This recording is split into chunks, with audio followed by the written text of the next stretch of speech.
इनो की कहानी बहुत मजेदार है यार। इनो जो था एक जेम्स इनो जो है इसका सरनेम है और ये एक फार्मासिस्ट हुआ करता था। तो इसके प्रोडक्ट आज हर घर के अंदर मिलेंगे और इतना टोपेबाज बंदा था। इसने सबसे पहले जब इनो का प्रोडक्ट लाया, जब इनो ने अपने एमआर डॉक्टर के पास भेजे तो इतना कहा कि ये डायरिया की बीमारी के लिए सबसे बेस्ट है। तो 15-20 साल तक जितना भी इनो का प्रोडक्ट था वो सारा डायरिया की बीमारी के लिए बेचते रहे। तो उसके बाद ब्लड प्यूरीफायर के लिए भी बोला गया और ब्लड प्रेशर को कंट्रोल करने के लिए भी इतना ज़्यादा।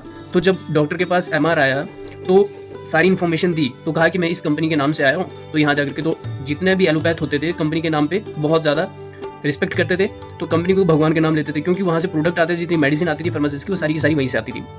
तो नेट ना होने की वजह से वो क्या करता था, सारे के सारे डॉक्टर एक लिस्ट बना देते थे कि ये जो है इस काम में आ जाएगी।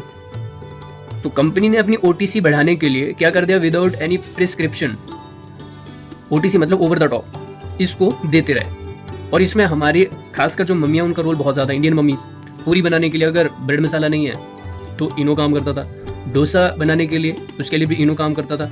और सबसे मेन बात क्या होती थी, बच्चों को एसिडिटी है तो इनो डाल दिया, बच्चे का मन खराब हो रहा है इनो पिला दिया, बच्चे को उल्टी हो रही है, वोमिटिंग हो रही है तो भी इनो पिला दिया। तो उसमें बच्चे को याद कैसे रहा, ये इनो हर बच्चा जानता है, हर घर में बच्चा जानता है कि इनो इस काम के लिए आता है। क्या होता था, जब मम्मी गिलास में डालती थी तो एक माचिस अगर लगा करके गिलास के ऊपर रख दी जाए, इनो डाल दिया जाए गिलास के अंदर, तो नीचे से जो वेपर निकलते हैं, गैस निकलती है, तो वो CO2 गैस होती है। तो उससे क्या हो जाता है, माचिस बुझ जाती है।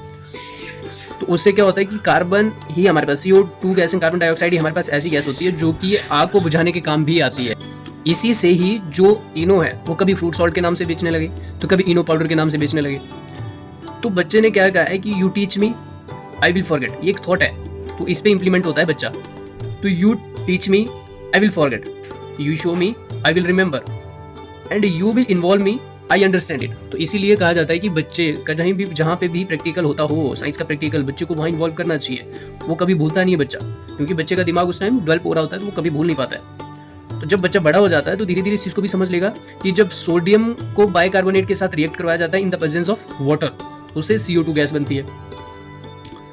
तो वैसे ही अगर इनो का देखा जाए तो जब इनो गिलास में डालते हैं तो वो कार्बोनेट सॉल्ट उसके अंदर प्रेजेंट होता है, उसकी वजह से CO2 गैस वो बाहर निकल जाती है। बट अगर मैं बियर के साथ कंपेयर करूं, भाई पीने मत लग जाना कि ऐसा ना हो कि हाँ सर ने बताया ये चीज़ तो बियर पीना मत, ठीक है। तो उससे क्या हो जाता है, बियर में क्या होता है, एक तो हमारे पास फर्मेंटेशन प्रोडक्ट है, फर्मेंटेशन प्रोडक्ट से ही हमारे पास कौन सी CO2 गैस बनती है, ठीक है। तो उसमें क्या होता है, बियर में एक तो हॉप्स का फ्लावर होता है, हॉप्स फ्लावर होता है, तो हॉप्स की प्रेजेंस होती है बियर के अंदर। और साथ साथ में क्या होता है, बार्ले होता है, बार्ले जौ, शराब जौ की तो बनी होती है। तो जौ जो है एक प्रोटीन का सोर्स होता है।